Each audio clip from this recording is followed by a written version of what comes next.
Rocketing house prices saved many a developer's bacon over the years.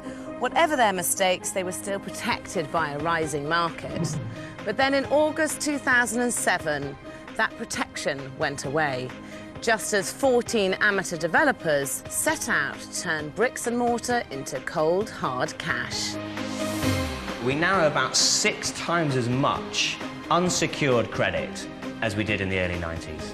The market's sort of just plummeting, and then you're left with all this sort of negative equity, and that is just pretty frightening. When you've put so much love and attention into a property to someone to say, yeah, it's fantastic, but I'm only going to offer you so much. I was worried. I didn't know whether I'd actually made a mistake in buying a property at that time.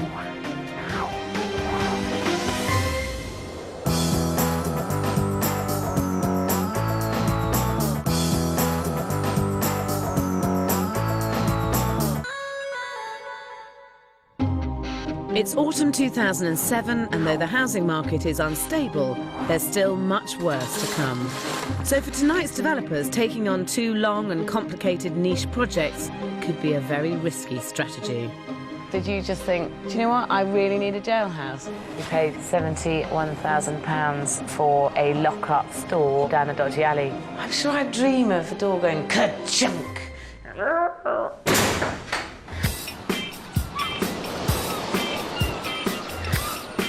October 2007, and house prices have yet to turn in the resort town of Broadstairs on the Kent coast, which is lucky for architectural designer Neil Hornsey and partner Alison Gurr, as they're about to take on the challenge of a lifetime. Off a side street, down a back alley, they've just bought this ugly mishmash of derelict storerooms. Yes, this is the front door.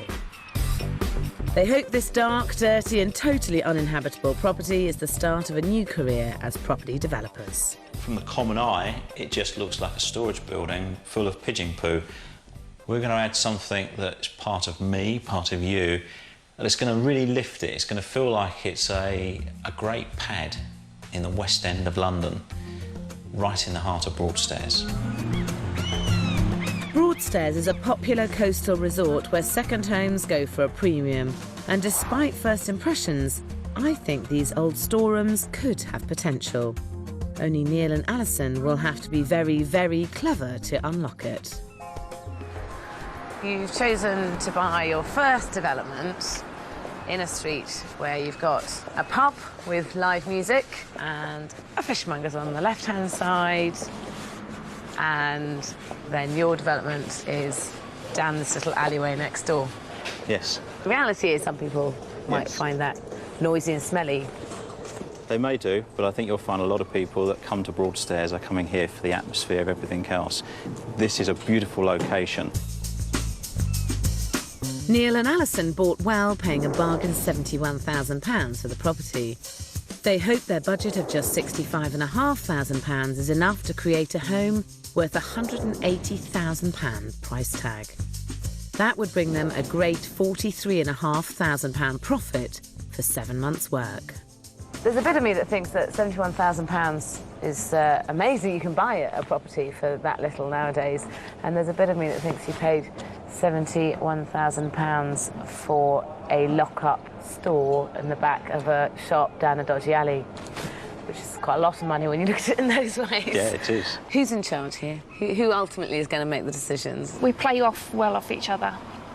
Neil's very much enthusiastic about the architecture, and I can sometimes say, hang on a minute, we've got to look at the budget. So the hopefully we'll be able to work well. And so the dynamics here, we've got airy-fairy designer and money man here.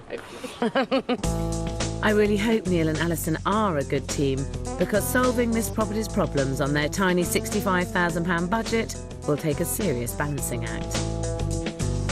Now, you don't have any of these parking spaces, is that right? There's actually 3 properties here, and it's a first-come, first-served basis, just shared.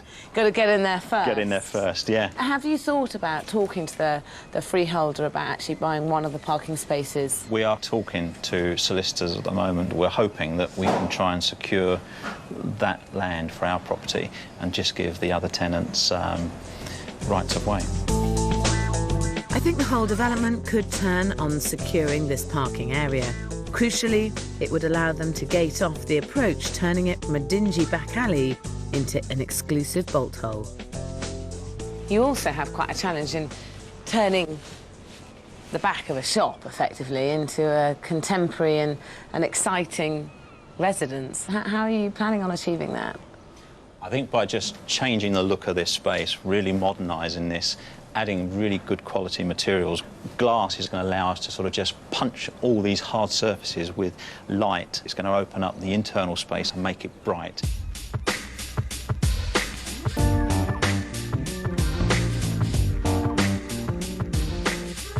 The store came with a single bedroom and bathroom upstairs. Neil and Alison want to extend this area over the roof and create a large second bedroom with spectacular windows that should appeal to design-savvy professionals. Downstairs, though, is less successful. There's the main storeroom with a small bathroom to the side, and they want to knock this through and add designer stairs, utility and WC, leaving a large open-plan living space dominated by the kitchen, and that could be a problem. Personally, I think the disadvantage is that you come through the front door and the first thing you come into is the kitchen. If this is a living area, you're either going to be sitting next to the staircase or next to the toilet and utility room. So you think walking straight into the kitchen is the When better? you've got an open plan space, you have to walk into one of those spaces. Absolutely, but in an ideal world, I think you'd walk into the living area, and the kitchen is in an area that isn't in direct view all the time. With open plan areas, where you position the kitchen is all important. Here, I put it round the corner into the recessed area, keeping an open feel but also offering just enough shielding for the best of both worlds. We need to look at how where we put that kitchen. So you might put it in there, yeah? We might not. Right. The last thing this complicated development needs is an awkward layout. Alison and Neil have enough on their hands already getting people through the front door. 130 miles away in Norfolk's historic town of Thetford, house sales are starting to dwindle, which is not good news for former welfare officer Sue Ward. She's hoping this Grade 2 listed Georgian jail, complete with cells, original doors, and even a filled-in dungeon, will provide her with a new career. I think I've got an artistic eye, I've got a vision for this property, and I'm confident that it's going to turn out the way I want it to. The jail has been a rundown rental for the last 5 years, but Sue's convinced she can draw on the original character to transform it into a desirable two-bedroom home. The danger is it's going to appeal to a very niche market. When you saw jailhouse for sale, did you just think, do you know what, I really need a jailhouse, or did it kind of evolve?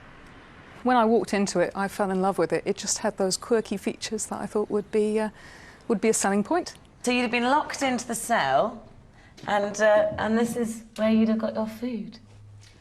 And actually, the only light coming in would have been through that aperture there. I'm sure I'd dream of the door going ka-chunk. We're going, help, help, help. Obviously, it has that effect on some people, but I'm hoping not on too many people.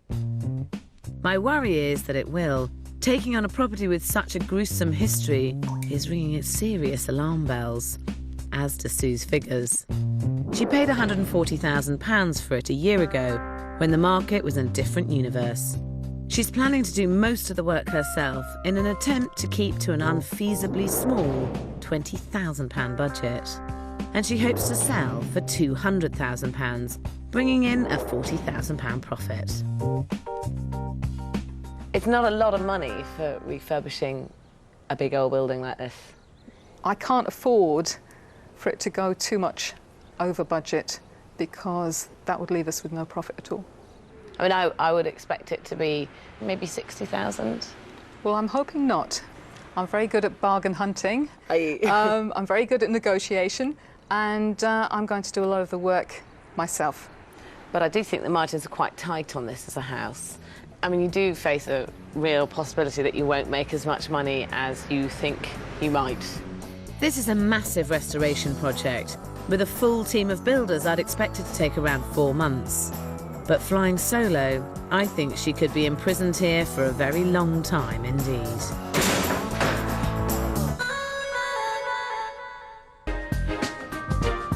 Developers are looking to beat the market by taking on problem properties.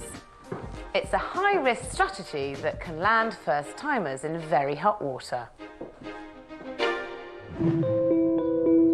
In Thetford, Sue Ward has given up her career to single-handedly transform this spooky jail into a 2-bedroomed home. It's October 2007, and nervousness in the mortgage market means house sales have already stalled. We're not quite sure yet, but from what people have said to me, they think the dungeon is under here. So once the floorboards are lifted up, we might actually find, if we're lucky, the original trapdoor and the ladder. Oh, let me be there on that day. If you've got your shovel. Well, that's a deal, that's a deal. God, how exciting. What do you think we'll find? Might be treasure. Failing that, it could add some valuable storage space. The serious business, though, is above ground, and Sue's plans have me a little worried. Spread over 2 floors, upstairs are 2 bedrooms, a bathroom and a large landing. Downstairs is a living room, study and kitchen, with a single-storey outhouse behind that. Apart from a total refurb, Sue wants to rebuild the outhouse, installing a utility and large dining room that will be knocked through to the existing kitchen. In all, it will be a large 2-bedroom house aimed at a small family or retired couple. And there's the rub. It's adventurous first-time buyers who are much more likely to go for such an unusual property. Had you thought about turning it into flats, this? Not really. I know that in this area there is a demand for flats, and there's a flat next door that sold for over 130,000. Now, that's a 1-bedroom flat, so if you had 2 1-bedroom flats here, you're talking about 260, and I think it would divide. That's a whole £60,000 more than Sue's target sale. I think as soon as you start carving up historical buildings, I think you lose some of that appearance. That may not be such a bad thing. Downstairs would only need a small rejig to include a bedroom and bathroom. While upstairs you could turn the larger bedroom into an open-plan kitchen living room and bring the huge landing into the living space for the upstairs apartment. The rest of the original jail has already been converted into smaller units. Personally, I think keeping it consistent to the remainder of the building is also crucial to its saleability. That wouldn't be my preference. Why not? I just think it will make a superb house. Do you need to make money on this? Is it important to make money on this? Yes. With this building, if you actually want to make the most possible profit on it, that probably is turning it into 2 flats. From an aesthetic point of view, I would be loathed to turn it into flats. OK, so it's a house, not 2 flats. It is a house. Knowing the market is a basic rule of developing, and you have to get the basics right to succeed in today's difficult conditions.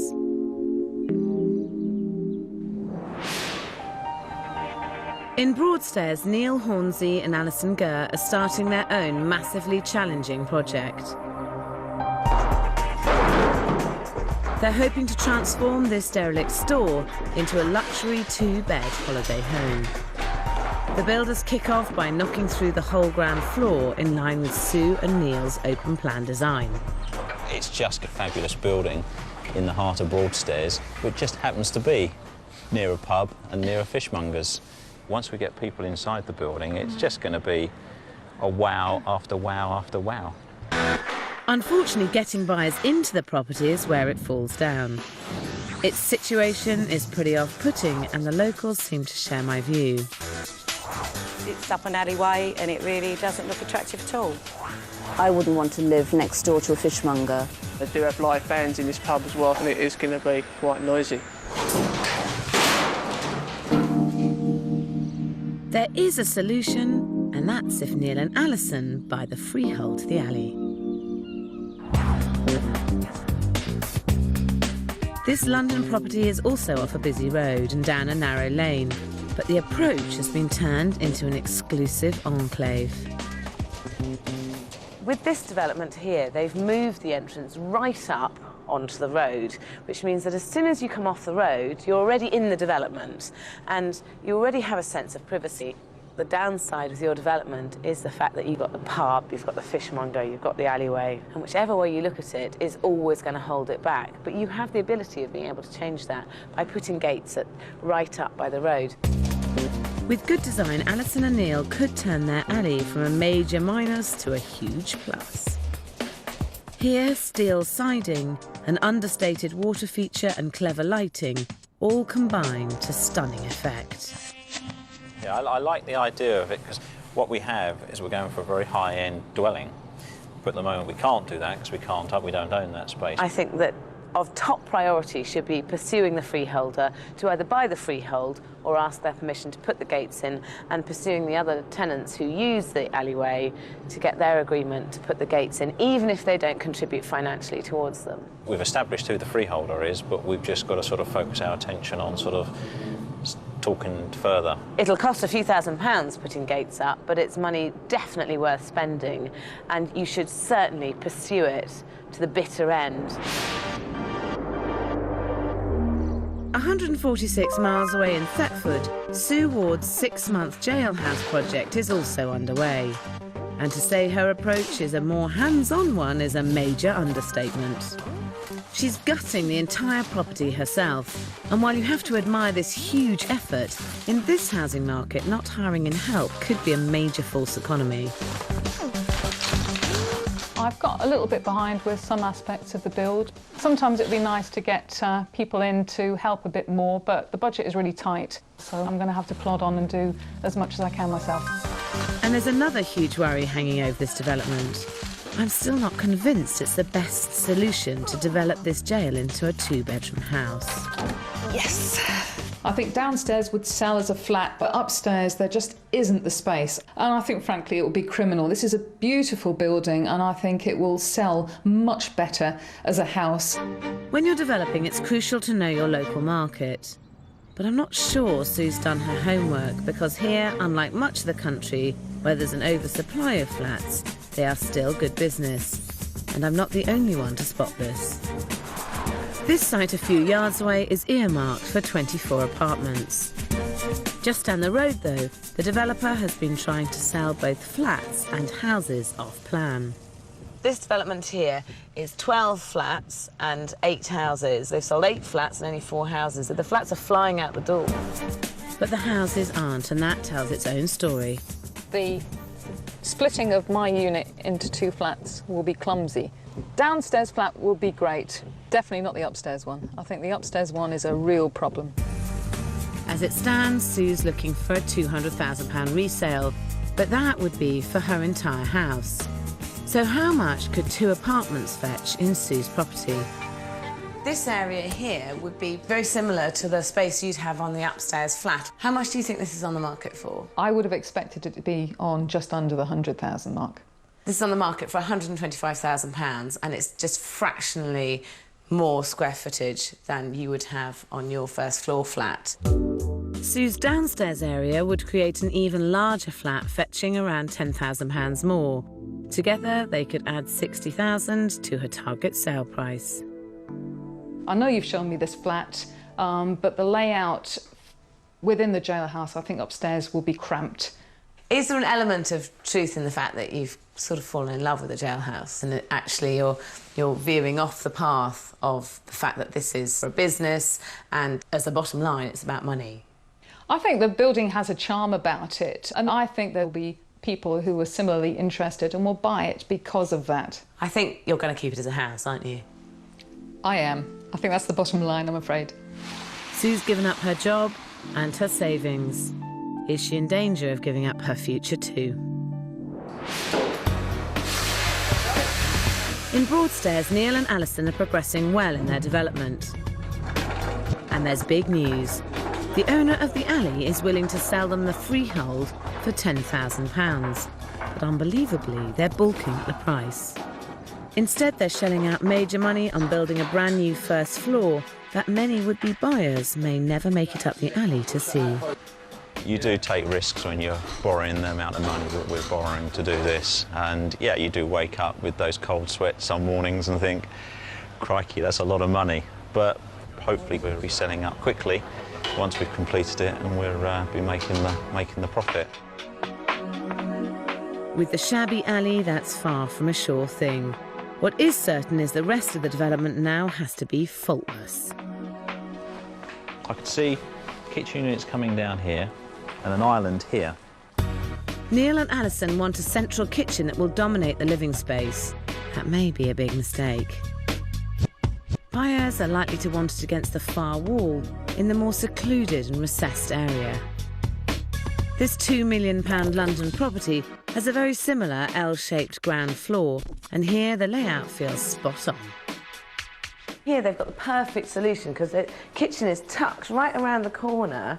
So whilst you can socialise with a person who's cooking, because you can chop and you can chat to the people who are sitting here, it also means that you can sit on the sofa and not have to look at all the pots and pans and the mess that you've made. You can just away. And what we've done is we've looked at the kitchens in all locations, and I think we came up with a decision where we felt it was less compromised. I mean, I think it's important not to lose sight of who's actually going to live in this house. And your market is probably a second home owner. So the first thing that someone's going to want to do when they turn up to this house is relax. And so relaxing should be the focal point of the house and not cooking. You're right, actually, in refocusing on who are we selling it to. That's what we've got to keep coming back to, because what happens, we get personal. We went off the boil with that one, didn't we? We get personal and we start thinking, this is the way that we would live. In Thetford, Sue has been a lot less interested in suggestions. She's keeping the jail as a house, although she's given in to getting a bit of help. By and large, she's doing the work herself. Progress is painfully slow. She only just started boarding out the main house, and most of the work is still ahead. The extension hasn't started yet because I'm really concentrating on the main house first. I think it's very, very easy to get distracted and go to another area of the development, and then really you get nothing completed. It's another 2 months before she begins clearing the extension area. Dismantling the outhouse, brick by brick by brick. You're now 5.5 months into the project and you were hoping that this would be finished in 6 months. Do you have a schedule of works? Do you know how long it's going to take? I don't know how long it's going to take. I have a schedule. I think the way my schedule is working is that I have a list of all the jobs that need to be done. I tick them off as they get done. How long do you reckon it's going to be before the house is finished? It will be finished in 6 months.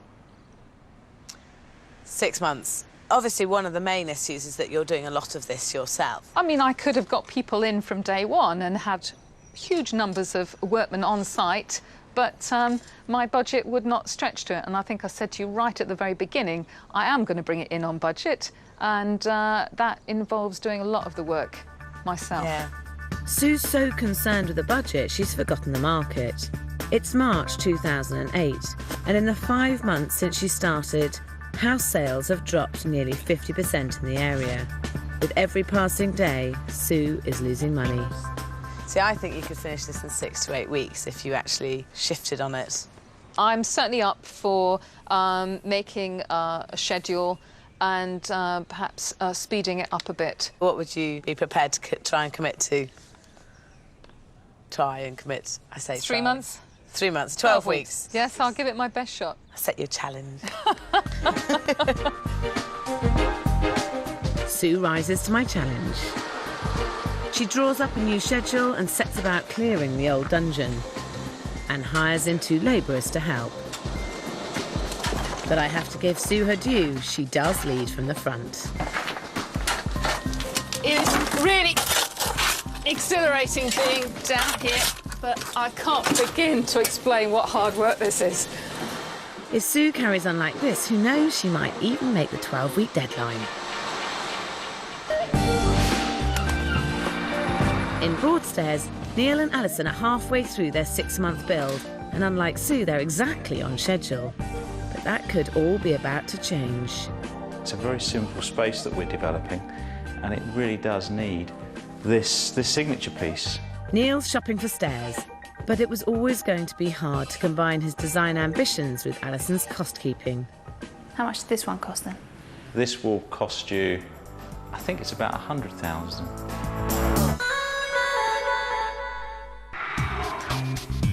In Broadstairs, Neil Hornsey and Alison Gurr are halfway through their schedule. The build's going well, but spending here is a big issue. 10 grand could secure them the freehold of the alley and an exclusive gated development. Designer Neil thinks the money would be better spent elsewhere. Neil's twisted my arm to up the budget from £4,000 to actually £20,000 for the stairs to achieve the look that he wants. He has had to work extremely hard to get me on side with this one, because at the end of the day he's asking us to spend a third of the budget, of the total budget, just on stairs. For £20,000, I think Neil and Sue could afford both the alley and their stairs. I agree a cutting-edge open-plan house needs a great staircase, but good developing is about creating maximum impact without breaking the bank. I think you should set yourself a £10,000 top whack budget for the staircase, because I don't think by spending any more than £10,000 you're going to make more when you come to sell it. It'll just be money down the drain. Yeah, I'm pleased with anything you say to persuade Neil to reduce the budget, to be honest. Halving it sounds like a good idea, even though it's still double what we originally planned on spending. I want Neil and Alison to see this fabulous curved staircase that could also hit my £10,000 budget. The secret is in the materials. You can create a truly beautiful staircase which will stand the test of time out of wood, and it would cost an awful lot less, quite honestly. So have that as your feature rather than £20,000 of glass treads. I think the decision you have to make is this a development or is this just a design showpiece? Yes, this is a development that I want to do and I want to make money out of it. And you're right, I think we can achieve something absolutely fantastic for this challenge that you're giving me, a £10,000. Then I'll work to that and I'll show you something absolutely brilliant at the end of it. In Thetford, Sue's solo progress is continuing at a snail's pace. I was hoping she would have finished it by now, but 3 months on and the walls of the new extension are only just going up. I've sort of asked friends and family to help build this extension rather than pay out for bricklayers. So budget is looking healthy, schedule is not what I agreed it would be. Religiously sticking to her budget is one thing, but it makes no sense when it results in extending the schedule in a falling market. Well, not a perfect cut. What's more, Sue's passion with restoring the jail's character, I think, is taking her away from the important work on site. She's making a 600-mile round trip to Dartmoor to buy a cell door for the upstairs bedroom. Putting another jail door, I think, will just enhance the building and bring it back to its former glory. There you go. That will keep the governor happy. I'm not sure Sue should be spending money on making her property even more jail-like. Personally, I'd be concentrating on warming up the cold original character with clever design. There's a trick or two to be learned from this old prison in Oxford that's recently been converted into a hotel. Well, most of it anyway. This is clearly what you want to try and not achieve, because this is the original cell. Acoustically, it's really quite unpleasant to be in, and it feels very small. I mean, it is a jail, it is a cell, and you know it when you're in it. Developments need to attract as many buyers as possible. With Sue's property, that's a bigger challenge than usual. They've used a light colour on the walls, but it's a warm and thick, rich colour, so although it brightens it, it's not cold.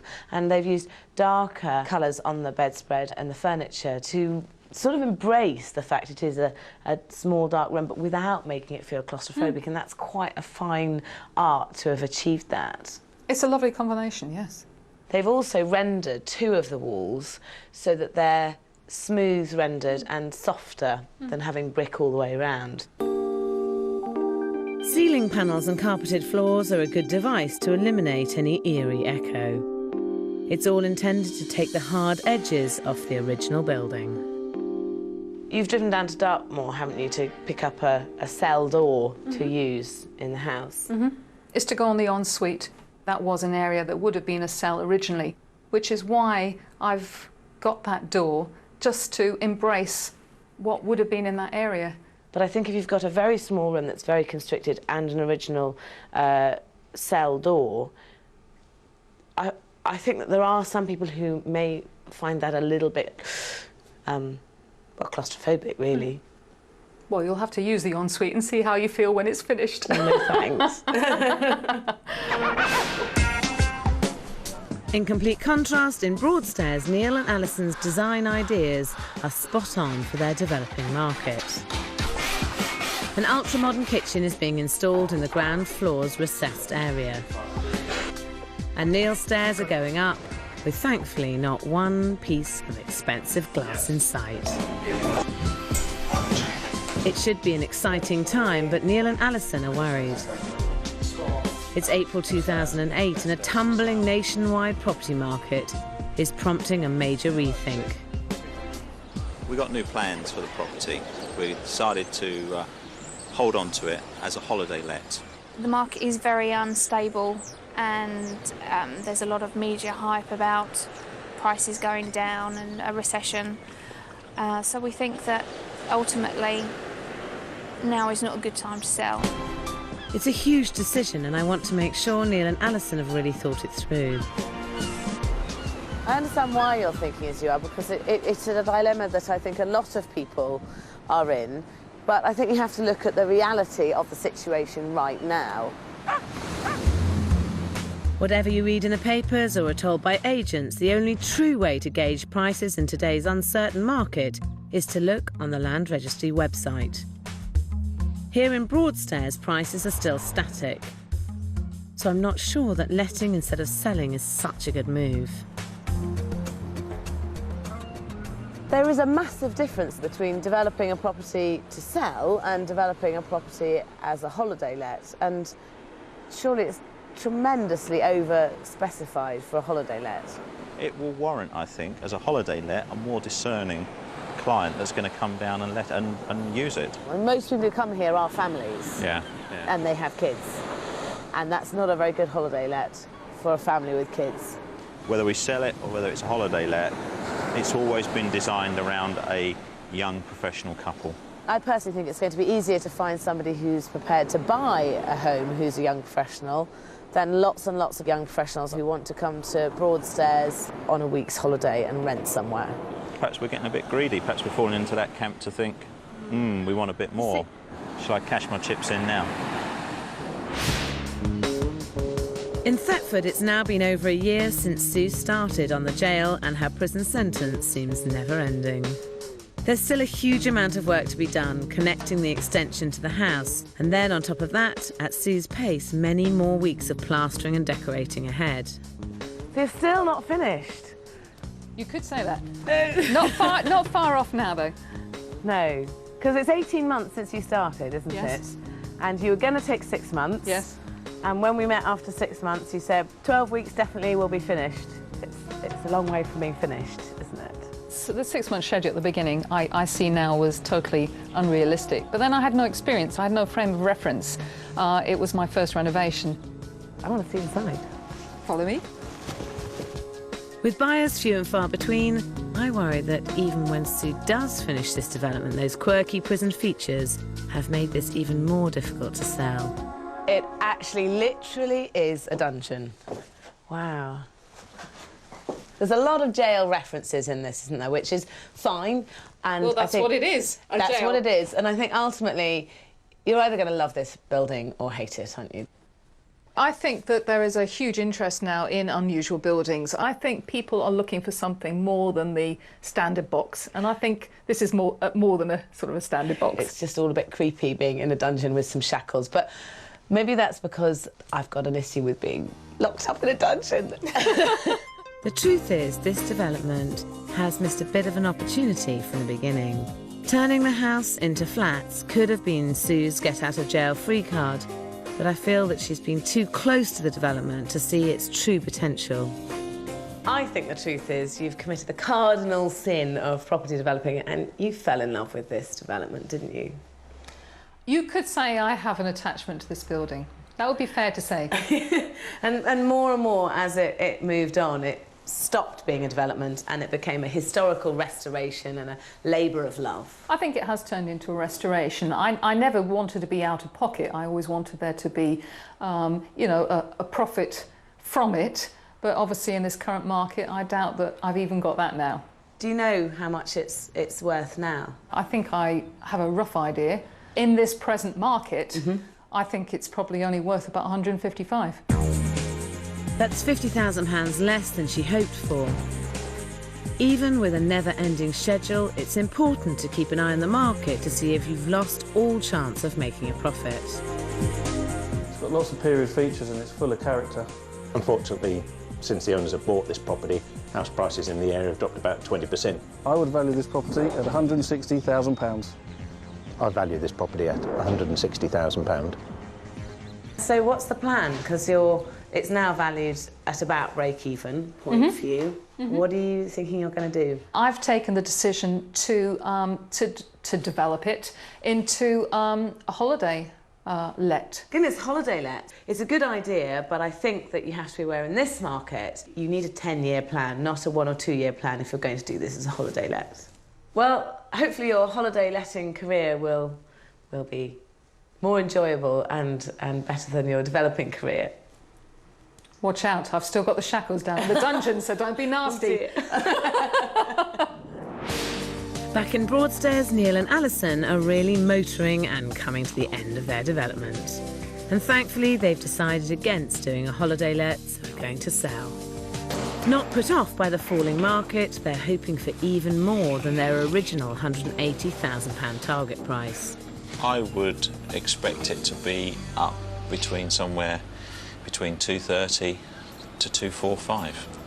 We're going to get a certain type of person who's going to want to come and buy this because of its architectural merit.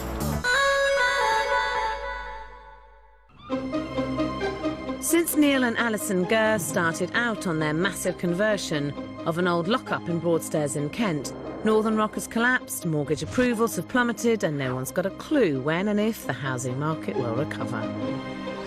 If we don't make the profit, then I could be in a little bit of trouble with Alison. But if anything is going to beat the market, this development must be very close. In Broadstairs, 6 months after they started, Neil and Alison's development is finished, bang on schedule. And what they've done with the outside of this old storeroom is really quite remarkable. Big feature windows and a front-decked area signpost this as a modern high-spec home. The trouble is that it's in direct contrast with the alley leading to it. An alley that could have been Neil and Alison's for just £10,000. Once you take £10,000 and in the cost of putting a gate across here, we're probably talking around about £20,000, and it just didn't stack up. I think I disagree with that. I mean, you should be able to put electric gates in and a couple of intercom systems for £5,000. So it would be a total of £15,000. Well, I really wouldn't want to pay more than £5,000. If this was my development, I would want to have this alleyway so that I could transform it. But you finish the development now and presumably you want to get it on the market and just get on. Yeah. And that's a shame, because inside this home is really quite fantastic.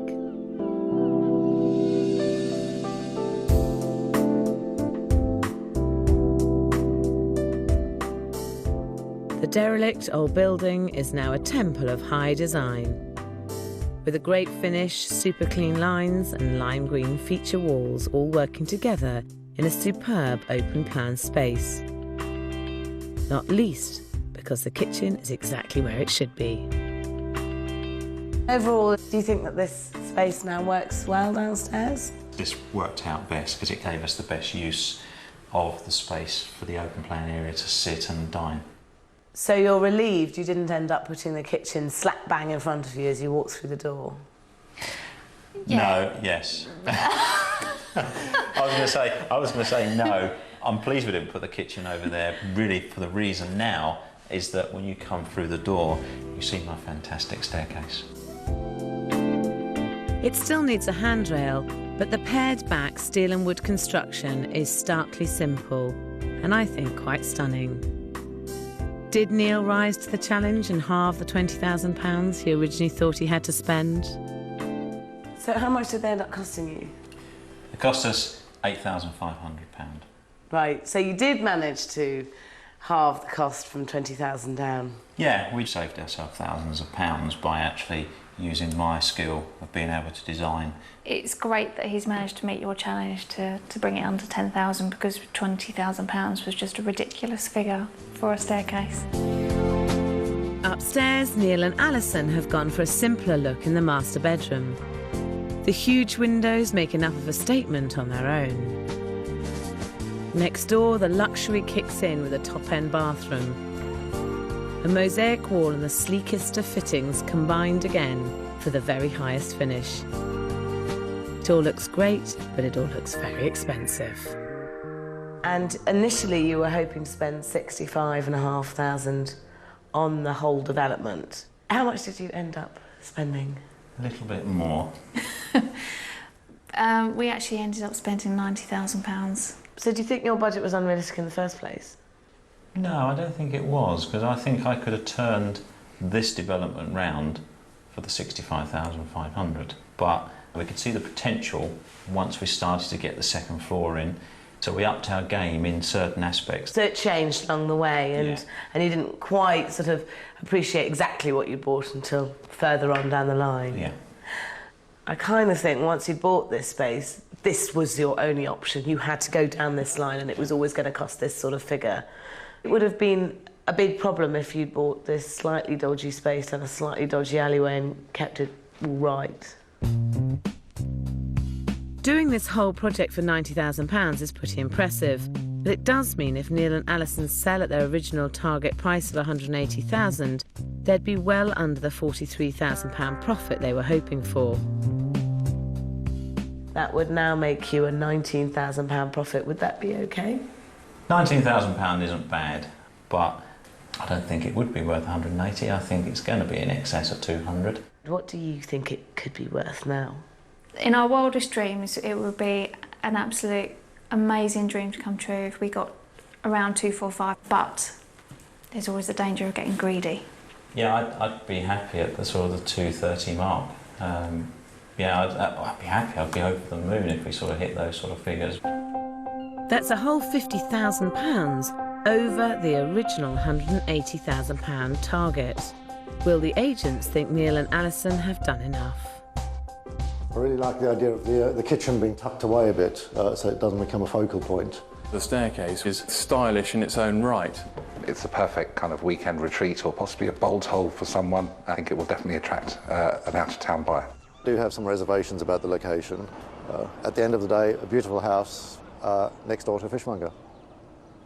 We would be looking to achieve a sale price of £210,000.